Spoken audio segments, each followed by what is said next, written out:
My name is Lillian Grant. I'm 36 years old. And this is the story of how the man I loved for over a decade tried to fool me with lies, silk sheets, and a mistress in black lace, only to find himself cornered on a luxury cruise with nowhere to run. It started on a Tuesday afternoon, just after 2:45 p.m. I remember that detail because I was finalizing a campaign brief for one of my branding clients, something small, local, but meaningful.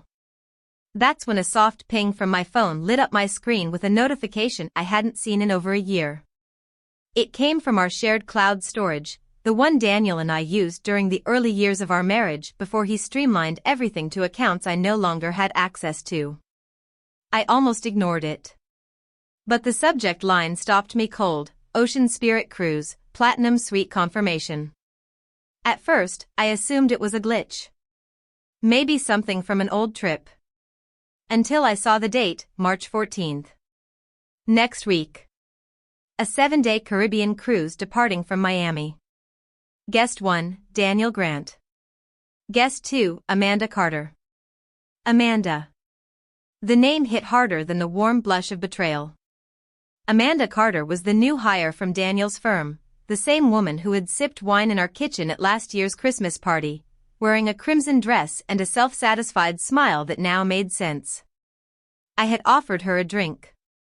She had offered my husband something far more costly.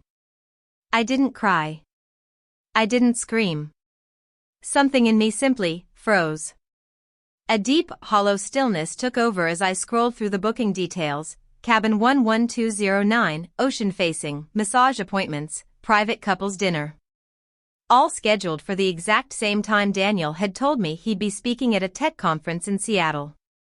And then, another notification buzzed in. A photo. Uploaded to the cloud. It was Amanda, standing in a dimly lit changing room, wrapped in black lace lingerie, the tag still dangling, her lips painted a garish red, and a caption so vile it made my hands tremble: counting down the hours, baby. Can't wait for you to take this off me. That's when the silence broke. Not in the room. Not out loud. But inside me.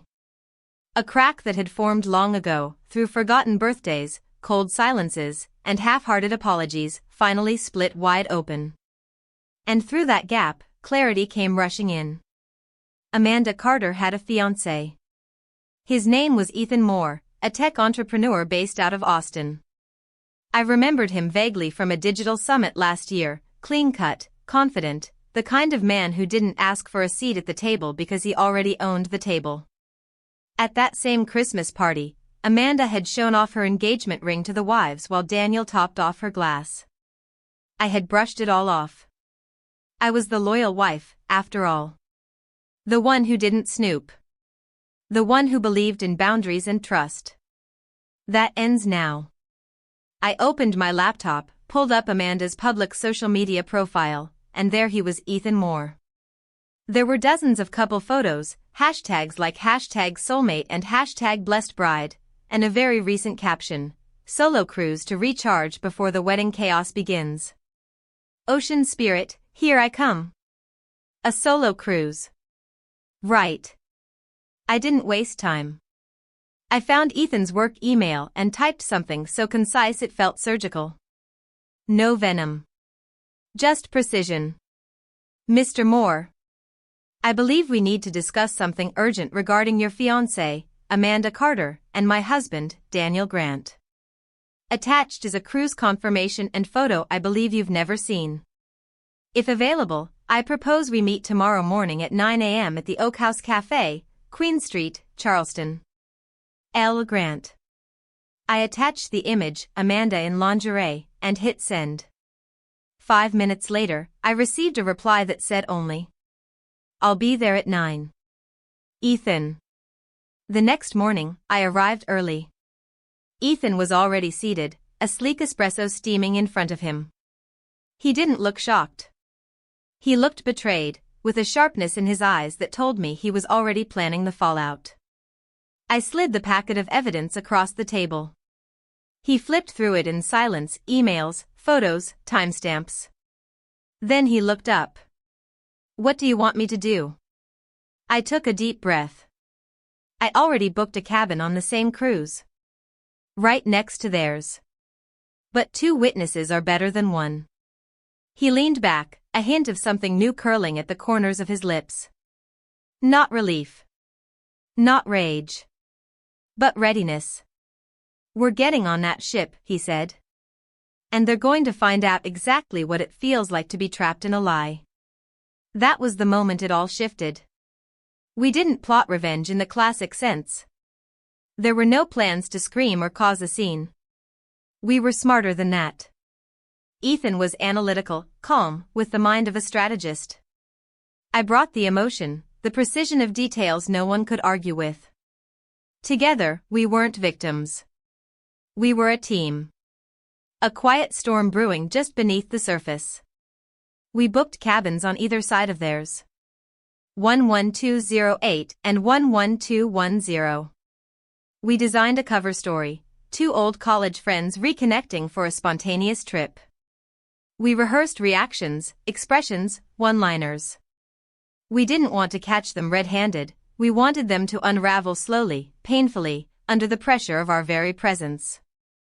I picked 5 dresses, each symbolizing a phase of my transformation: confidence, seduction, elegance, power, and liberation. I wasn't going to scream at Daniel on a crowded beach.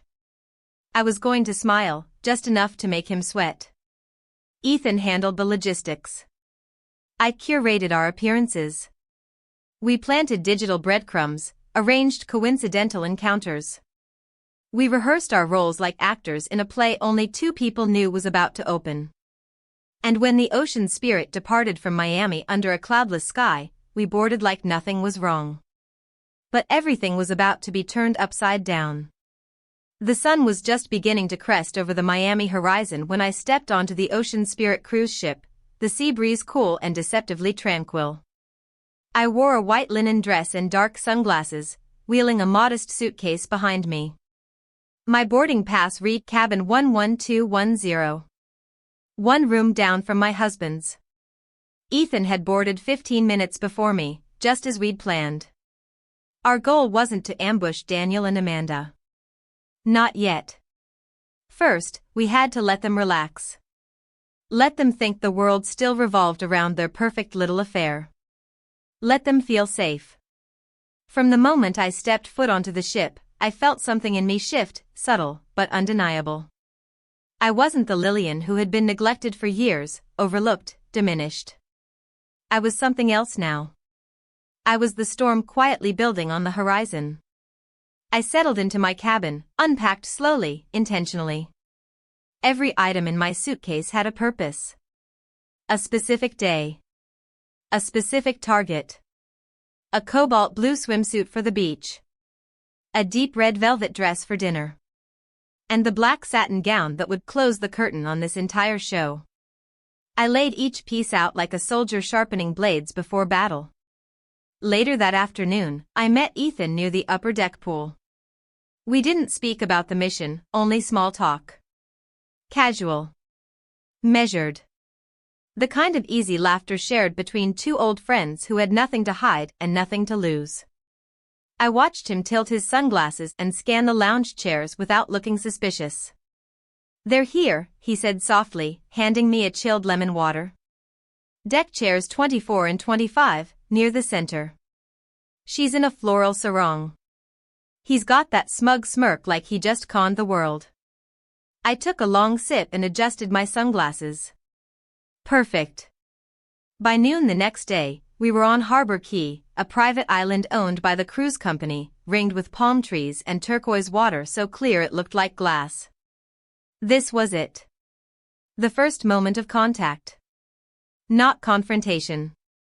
Not yet. Just enough to let the illusion crack. I wore my cobalt swimsuit, mesh wrap tied at the waist, a sun hat low over my brows. Ethan played his part well, reclining by the coconut bar, sipping from a hollowed shell with a lazy grin. I chose 2 lounge chairs in the row directly in front of them, just close enough for Daniel to see me without warning. And then I waited. It didn't take long. Daniel appeared with 2 cocktails in hand. He walked toward Amanda, eyes locked on his path, until he saw me. His foot faltered. His eyes widened. The orange liquid in his glasses quivered, then spilled slightly down his wrist. I slowly removed my sunglasses, tilted my head, and gave him a smile I had practiced in the mirror more times than I cared to admit. Seattle looks different this time of year, doesn't it? He froze. Didn't blink. Didn't breathe. I stood, letting the ocean breeze tug gently at my wrap, and walked toward him as the sand shifted beneath my feet. Quite the coincidence, Daniel. Last time you lied to me, you said you were flying to Seattle. And here you are. In the Caribbean. With Amanda. Amanda was adjusting her towel when she heard me.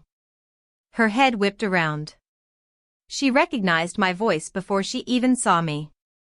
Her smile collapsed. She sat bolt upright and pulled her sarong tighter around her waist. Behind me, another voice joined in, smooth and ice-cold. Aren't you going to introduce me, Amanda? Ethan. Amanda turned and went ghostly white. Her lips parted, but no words came out. Just short gasps. She looked like someone waking from a dream and finding herself in a nightmare she couldn't escape. Ethan? What? I thought you were, she stammered, gripping the edge of her beach chair. In Texas? Ethan asked coolly. You mean like how you told me you'd be spending this week alone, preparing for the wedding? He handed her a printed copy of the cruise booking, highlighted and stamped. It had Daniel's name. Amanda's. The suite number. The spa package. The dinner reservations. The words glared up from the page like an indictment. Daniel opened his mouth. I raised a hand. Don't even try. I already spoke to the accounting team at Alara Global. The same corporate card I helped you get approved? You used it to pay for this. Couples massages. Ocean view suite. The works. I took a step back and looked at both of them. The tension was thick, palpable. Amanda looked like she might pass out. Daniel's jaw was clenched so tight the muscles in his temple pulsed. Around us, beachgoers began to notice. A few people removed their sunglasses. One woman whispered something to her husband and pointed discreetly. I didn't care. Let them see. Let them hear. Ethan stepped closer, his voice still level. By the way, Amanda, I ran the charges through our internal system. Company funds. Unauthorized expenses. That engagement ring? You'll need to return it after your access is revoked. Amanda's lip quivered. Ethan, it's not what you think. Oh no, he cut in, eyes narrowing. It's exactly what I think. You just weren't smart enough to hide it. I turned to Daniel one last time and spoke so only he could hear. I'm not here to ruin you. I'm here to make sure you ruin yourself, while everyone watches. We walked away then, leaving the cocktails behind. And as we stepped off the beach, Ethan said quietly, they won't sleep tonight. I nodded. Good. Because I haven't slept in weeks. The unraveling had begun. And we were just getting started. The day after Harbor Key felt like a pressure cooker with no release valve. The temperature had risen, but not from the Caribbean sun. Daniel and Amanda walked around the ship like hunted animals. Gone were their confident strides, the stolen glances, the ease of vacation. In their place, paranoia, hushed arguments, flinching gazes. And Ethan and I? We moved like shadows, always present, never pressing. We didn't need to scream. We didn't need to confront. We simply existed. Their guilt did the rest. By midday, they had booked a couple's massage at the spa, likely a sad attempt at salvaging their getaway. What they didn't know was that I had already visited the spa desk that morning. A gentle tip, a warm smile, and a story about a booking mix-up was all it took. The receptionist was happy to reassign their suite due to a technical glitch. Amanda was redirected to a solo treatment room. Daniel, to the men's hydrotherapy suite. And Ethan and I? We strolled past the spa's hallway just as Amanda was being led to her room, hand in hand, sharing soft laughter like two people who had no care in the world. Amanda saw us. Her eyes widened. She turned away too fast and stumbled into the doorway. Daniel never saw us walk past, but I'm certain someone told him. His mood afterward confirmed it. That evening, as the ship docked briefly at Coraline Island, Ethan and I joined the kayaking group. The same one Amanda and Daniel had signed up for earlier in the week. We paddled several rows behind them, never close, but always just within view. I let the sunlight reflect off my skin and laughed when Ethan cracked a joke about our non-existent college years together. Daniel kept glancing over his shoulder. Amanda paddled stiffly, shoulders hunched, eyes darting around. The silence between them had grown so loud it could echo across water. That night, Ethan and I had dinner on the open deck at Blue Harbor, a seafood restaurant with floor-to-ceiling views of the sea. I wore a deep burgundy velvet dress with a low back, bold, deliberate. The same shade Daniel once told me was too much for you, Lil. I wore it because of that. 2 tables away sat Daniel and Amanda, who had just been seated. Amanda's hair was down and slightly frizzy, her makeup minimal. Daniel was unusually quiet, fidgeting with his fork, clearly off-kilter. I feel like they're watching us, Amanda whispered. We heard it. Easily. Ethan raised his wine glass and gave me a soft smile. To being everywhere without saying a word. To the power of presence, I whispered back. Across the table, Amanda was shaking. Daniel leaned in and hissed something low and angry. She stood up halfway, then sat back down quickly, red-faced. We weren't done yet. The grand formal night, night 4, was our crescendo. That was the Ocean Spirit's most prestigious event. Champagne flowed like water, the ballroom was dressed in gold, and a live quartet played while couples twirled in elegance. Daniel and Amanda arrived early, dressed to impress. She wore silver, tight, sequined, gaudy. He wore a tux that hung slightly looser than usual, like confidence that didn't quite fit anymore. They were seated front row center. Reserved ahead of time, no doubt. That made our job easier. Ethan and I arrived fashionably late, exactly 10 minutes into the event. I wore the black satin gown. Floor length. Deep V-neck. My hair was down in loose waves. My earrings sparkled when I turned. Ethan, in a crisp black suit and white pocket square, looked like a headline. We didn't need to approach them. We had arranged for the spotlight to come to us. The sound technician, a crew member I had gifted a bottle of bourbon and a folder of photos, gave a small nod from the stage. He cleared his throat over the microphone. Before we begin tonight's gala, we'd like to share a special tribute to one of our loyal couple guests. An 18-month journey, captured beautifully through time. I raised my champagne flute. Behind the stage, the screen lit up. A slideshow began, Daniel and Amanda in Mexico, blurry but unmistakable in hotel security footage. At a Colorado ski resort, laughing by a fire pit. In the Bahamas, seated close in a candlelit restaurant. Each image dated and time-stamped. A few guests clapped, confused. Some gasped. Then, the final image froze the room. Amanda's engagement post to Ethan. Her smiling, radiant, next to a caption that read, officially his. Can't wait for forever. It had been posted 4 months after that Mexico trip. You could feel the ballroom's energy shift like a wave crashing into rock. Forks paused midair. Heads turned. Whispering bloomed like wildfire. Daniel shot to his feet, eyes wild. Turn that off. Too late. Ethan rose calmly from his chair, stepping into the light. She never canceled our engagement, he said flatly. She just ran 2 lives in parallel. The silence was absolute. I followed, my voice even. No intention of humiliating anyone. Just illuminating the truth. What was once hidden is now just data. Verifiable. Irrefutable. Amanda buried her face in her hands. Daniel grabbed her arm. We're leaving. But before they turned, I stepped forward and placed a small USB on their table. In case your memory fails you later. There are voice recordings. Some texts. Just the essentials. Neither of them said a word. Not to us. Not to anyone. And as they left the ballroom, I turned to Ethan and took his arm. We danced under the chandeliers like two people who had no unfinished business left in the world. The crowd didn't cheer. They didn't need to. But they watched us. And that night, the truth didn't just sting.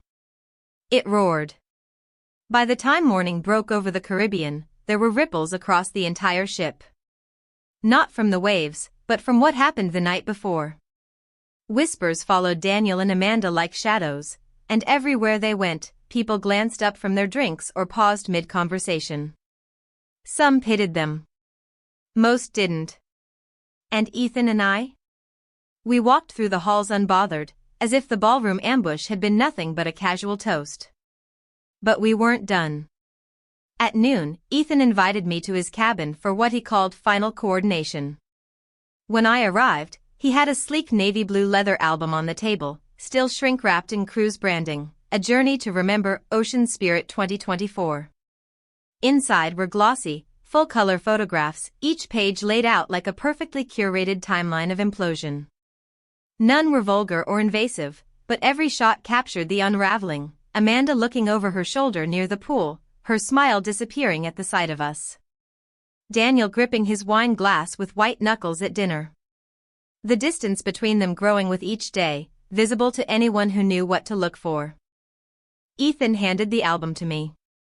Luca finished it this morning, he said, referring to the ship's photographer, another friend we'd made over coffee and a generous tip. He's going to deliver it personally to 11,209 after lunch. I turned the pages slowly. There was no glee in my chest, just a quiet satisfaction. Not because I had ruined them, but because they had finally been forced to look in the mirror. At 1:15 p.m., Ethan and I stood discreetly down the hall, just far enough to remain unnoticed. We saw Luca knock on their cabin door, smiling politely. Daniel answered. Luca handed over the album, said something cheerful, and walked away. The door shut. We waited. At first, there was silence. Then, raised voices. A muffled shout. A thud. Glass shattered.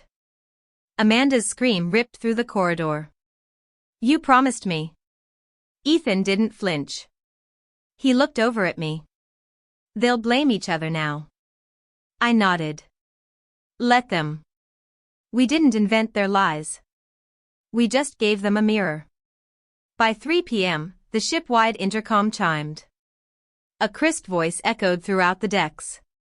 Would passengers Daniel Grant and Amanda Carter please report to the management office on Deck 2 regarding travel expense inquiries? Not accusatory. Not angry. Just clinical enough to make ears perk up. Everyone heard it. We took our places on Deck 2, standing just outside the glass panel door of the management office. Daniel and Amanda stepped out of the elevator moments later. Daniel looked disheveled, his shirt rumpled, tie loose, jaw locked in a permanent grind. Amanda wore oversized sunglasses, though they didn't hide the panic in her posture. She walked quickly, head down, like a celebrity caught in scandal. Inside the office, two people waited for them. One from Alara Global, Daniel's firm. One from Helix Quant, Ethan's.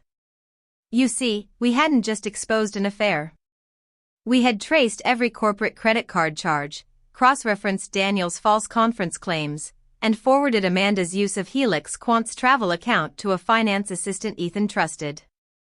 All the dots aligned, the dinners, the hotels, the spa days, the cruise suite. All paid for with someone else's money. I leaned just far enough to see Daniel's expression through the glass. His eyes were wide now, not from fear, but realization. The final nail was in. And he had hammered it himself. Amanda was shaking. She reached for her phone. A staff member politely asked her to put it away. The meeting lasted 30 minutes.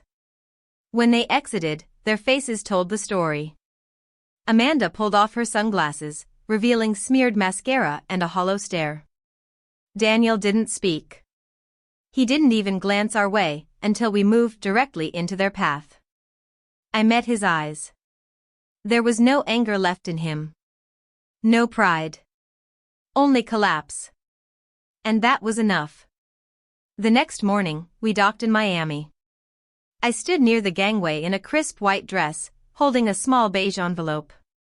My suitcase sat beside me. The sea breeze danced lightly across the port, but I stood still. Daniel arrived 20 minutes later, dragging his suitcase behind him like it weighed twice as much. He looked like a man returning from war, not victorious, but vanquished. I handed him the envelope. He hesitated. "You already know what's in there," I said softly. He took it. His fingers trembled. "The divorce is filed. The court will send you the final copy by mail. The Charleston house was rekeyed on Monday.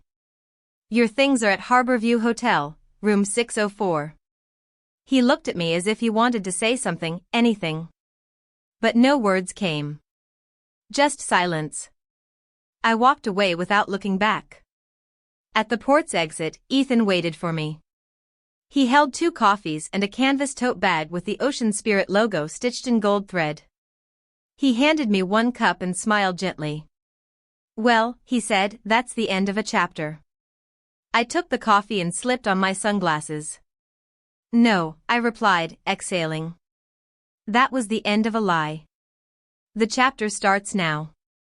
6 months later, I stood in my new kitchen in Wilmington, North Carolina, sunlight flooding through the wide windows as waves crashed softly in the distance. My apartment overlooked the water from the 6th floor, a place I'd found on a quiet morning when I finally admitted to myself that Charleston was no longer home. Not after everything that happened. Not after the betrayal, the lies, the final walk down the gangway with nothing left to say. But in this space, clean, minimal, mine, I found peace. There was no marble counter cluttered with receipts Daniel promised to sort through. No cold silence after I asked how his day went. No muffled phone calls in the next room followed by half smiles and excuses. Here, I woke to birds and sea air, not to alarms and stress. I made my own coffee. I filled my own calendar.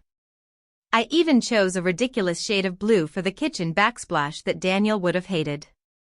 It made me smile every time I passed it.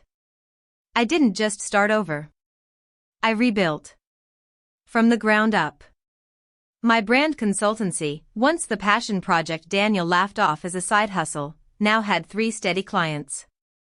I worked with a natural cosmetics company, a boutique fitness studio, and a small hotel chain rebranding for the summer season. I had an assistant who worked remotely from Asheville, and my calendar was finally mine. I wasn't rich. I wasn't powerful. But I was free. That morning, my phone buzzed with a familiar name, Ethan Moore. Just landed. Lunch at Mason's? Like always. My lips curved into the first real smile of the day. I typed back 1 word. Yes. Ethan and I had kept in touch since the cruise. We didn't dive into revenge fantasies or replay every detail. That part was over. What connected us now was something far stronger, the quiet understanding that we had both survived something brutal and come out the other side still standing. He arrived at Mason's Cafe just before noon, freshly shaved, sunglasses tucked into his shirt collar, and a new lightness in his step. He looked nothing like the man who had clenched his jaw through a storm of humiliation aboard the Ocean Spirit. No, this man looked healed. "I see you've finally decided to grow your hair back," I teased. He chuckled. "New city. New office. New cut. Helix Quant just opened its Raleigh satellite." I raised an eyebrow. "Temporarily relocated?" For 6 months, he confirmed, sipping his espresso. I needed a reset. I told him about my new clients, about the project I was doing for a luxury eco-lodge, about how freeing it felt to choose my own path without needing approval from anyone. Then I asked the question I hadn't voiced since our last email exchange. What happened to Amanda? He didn't flinch. She's under federal investigation, he said plainly. Apparently, one of her former investors reported her after discovering several misused funds, thanks to the trail she left in Helix's system. 3 charges of corporate embezzlement. Trial pending. And Daniel? Ethan leaned back, swirling his drink. Demoted. Internal audit couldn't prove everything, but they found enough to cut him out of any expense privileges. Alara Global sent him to a small branch in Charlotte. Market Analysis Division. No more conferences. No more cards. I blinked. So he's stuck behind spreadsheets. He nodded. And from what Caroline told me, one of your old Charleston friends, he's living in a basic rental apartment. Alone. It didn't feel like victory. It felt like resolution. I had returned every gift from our wedding. Every framed photo. Every token of a life I now saw clearly, one that had been rotting from the inside for years. I donated his books, sold the couch he always claimed was his throne, and painted the walls of my new apartment a soft, sea glass green. I didn't want anything left that smelled like regret. After lunch, we walked along the beach where seagulls stood in rows like sentinels, silent and still. The wind picked up. Ethan reached into his jacket and pulled out a small velvet box. I blinked. He smiled. Not that kind of box. He opened it to reveal 2 engraved metal tokens from Ocean Spirit Cruises. They mailed me this promotion for past guests. I thought I'd throw it out. But then, I raised an eyebrow. Then, I thought, what if we went back? I stopped walking. He continued, voice soft. Not for revenge. Not for them. Just 2 people. No script. No pretending to be exes or spies or anything. Just peace. I looked out at the water. The same water where our entire world had turned upside down. And now? Now it looked different. Calmer. I turned back to him. As long as our room isn't next to anyone else's, I said with a smirk. He laughed, really laughed, and for a moment, I felt something I hadn't in years. Hope. That night, I curled up on the couch in my apartment, tea steaming in hand. Outside, the waves thudded gently against the shore. I reached into the drawer beside the sofa and pulled out the promo ticket Ethan had tucked in my bag. Ocean Spirit, New Year's Journey. Cabin 1301. Solo Traveler. I wasn't boarding to prove anything this time. I was going for myself. To let go. To move forward. To breathe without looking over my shoulder. And maybe, just maybe, to start a new chapter that had nothing to do with betrayal and everything to do with becoming whole again. The Ocean Spirit felt different this time. Same polished decks. Same golden sunlight dancing off endless water. Same faint smell of citrus and salt in the air. But I wasn't the same woman who had walked aboard 6 months ago armed with photos, receipts, and a silent war plan. Now, I was just Lillian. A solo traveler in cabin 1301. No scripts. No lies. No broken vows to avenge. I boarded 2 days before New Year's Eve. The ship had been decorated in winter white and gold, with garlands draped over every railing and glittering chandeliers in the grand atrium. A pianist played soft jazz as champagne was poured in delicate flutes. Couples posed for photos in front of twinkling lights. I watched them with a calm smile, not envy. I wasn't bitter. I wasn't haunted. I was free.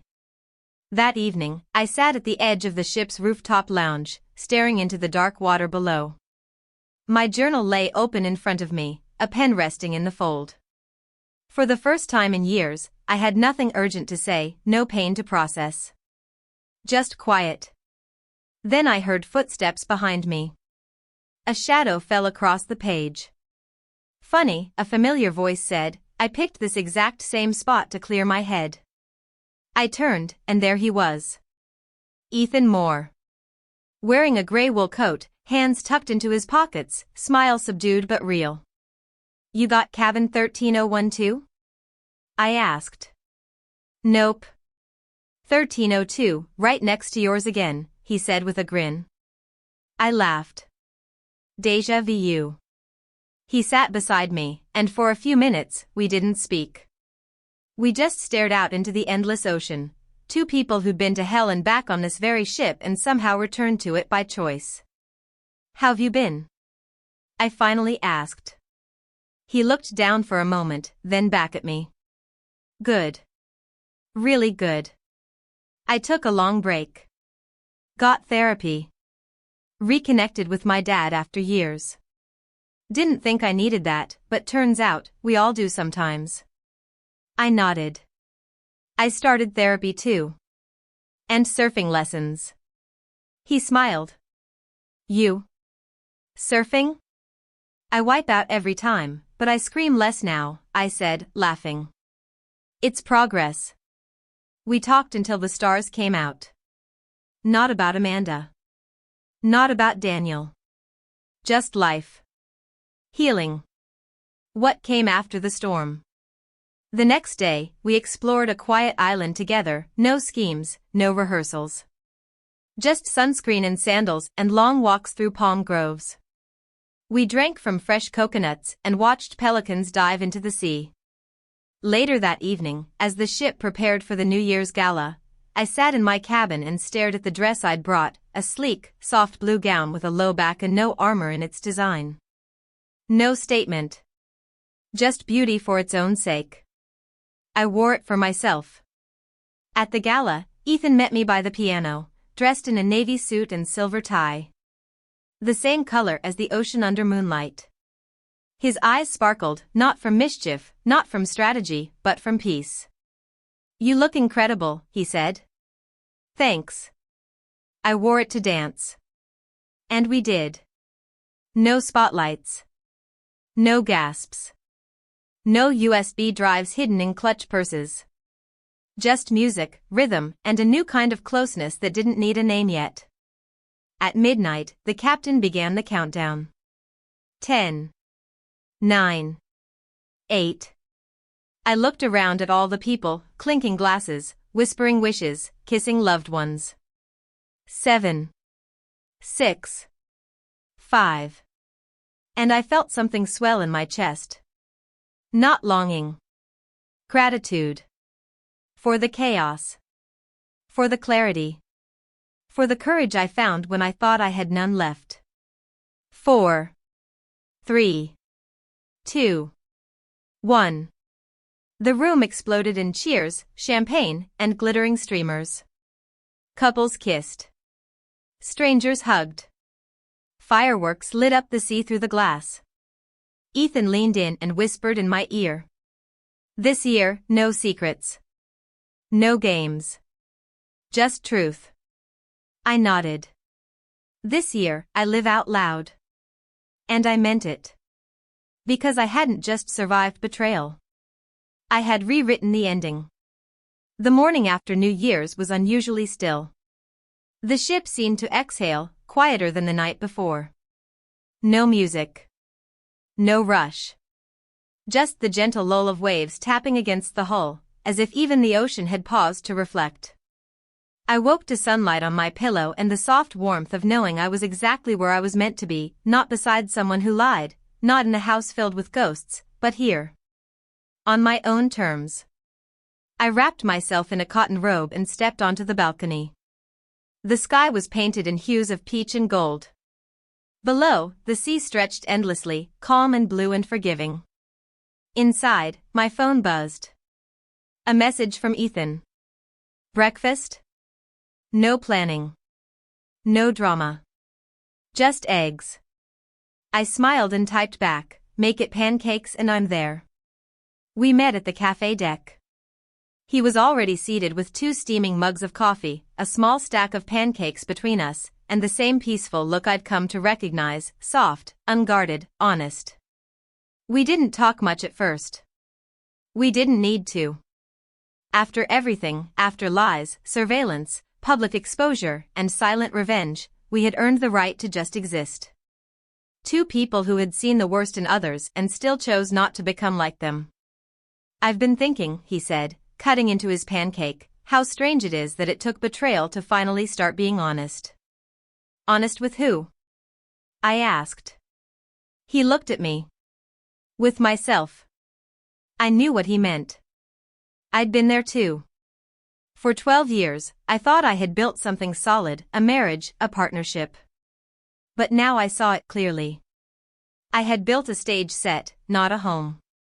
I had played the part of the understanding wife while my husband rehearsed deception like it was a sport. But I wasn't that woman anymore. Ethan reached into his pocket and placed a small envelope on the table. I raised a brow. What's this? I asked, carefully sliding it open. Inside was a printed itinerary for a business seminar in Barcelona. A branding summit, actually, one I had mentioned months ago, offhandedly, while discussing my professional goals. He had remembered. I'll be speaking there, he said. Keynote. But I thought maybe you'd want to attend, as a consultant, of course. I laughed. Of course. He leaned in, more serious now. I'm not asking you for anything. Not a relationship, not a promise. I'm just saying, you were never the background character in someone else's life. You never should have been. My throat tightened. I looked at him, this man who once sat across from me with nothing but evidence and pain in his hands, and now handed me a door. Not an escape. Not revenge. A future. I'll think about it, I whispered. I'd expect nothing less. Later that afternoon, as we stood near the railing watching the shoreline of Miami come into view, I thought about everything I had lost, and everything I had found in the wreckage. Not a new love. Not yet. But a new self. The ship docked slowly. We didn't rush off. We let the crowds move first. I spotted Daniel in the distance, standing alone on the upper deck. His posture was slouched, suitcase at his feet, sunglasses covering the eyes I once memorized. He was no longer the man who walked with arrogance and charm. He was a shell. A cautionary tale. Amanda wasn't beside him. From what I'd heard, she had disappeared from the corporate world, her accounts frozen, her name whispered in hushed tones around legal circles. Daniel turned briefly, as if sensing me. I didn't wave. I didn't nod. I didn't owe him a damn thing. I turned back to Ethan, who held out a hand to help me with my bag. Next stop, he asked. Wilmington, I replied. Then, we'll see. We walked down the gangway, side by side. No USBs. No rehearsed lines. Just truth. Just possibility. Lillian's story is a testament to what happens when a woman stops shrinking to fit someone else's story and starts writing her own. She didn't scream. She didn't seek chaos. She showed up calm, prepared, unshakable. In doing so, she exposed not just a betrayal, but an entire illusion. She proved something that every person who has ever been lied to needs to remember. Betrayal may break your heart, but truth will rebuild your soul. If this story moved you, if you've ever faced betrayal, fought for your dignity, or reclaimed your voice, tell us your story in the comments. We see you. We hear you. And if no one else ever told you, you deserve better. Subscribe to Revenge Echoes for more stories that remind us all that sometimes, the best revenge is becoming everything they said you couldn't be.